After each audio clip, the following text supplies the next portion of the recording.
අපි ශ්‍රී ලාංකීය සිනමාවේ මේ රැජින ආචාර්ය මාලි ෆොන්සේකා මහත්මිය වෙනුවෙන් පැවැත්වෙන සිදු කරන රැජිනීය චිත්‍රපටයේ ප්‍රධාන චරිතය වෙනුවෙන් මට පණුවන ලැබෙන්නේ කියන්නේ මම හිතන්නේ මගේ රංගන ජීවිතයේ මට ලැබුණු වටිනාම සහ සුවිශේෂීම අවස්ථාව විදිහට මම දකිනවා.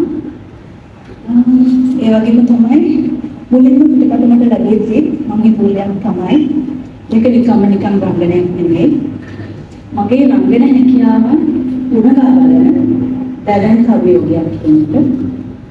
ඒ වගේම තමයි සියුම් මානයන්, සියුම් හැඟීම්, ගැඹුරු අදහස් මේ හැම දෙයක්ම මේ පිටකේ මගෙන් බලාපොරොත්තු වෙනවා. ඉතින් මේ අභියෝගය මම ලබා දුන්නේ සුනිල් මාලිකයි. Thank you අය.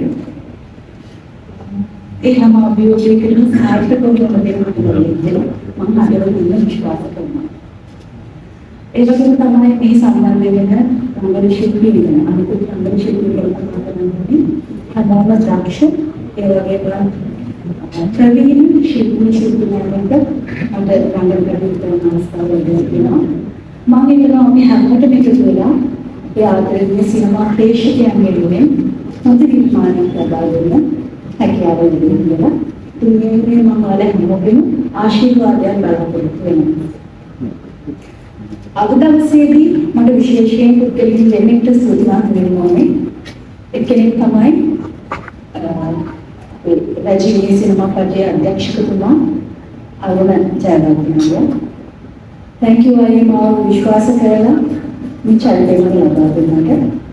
ඒ වගේම තමයි මේ වගේ දවල්ට සිනමා නිර්මාණයක් නිෂ්පාදනය කරන අපේ ආචාර්ය ජයන්ත මහත්මයා. Thank you sir.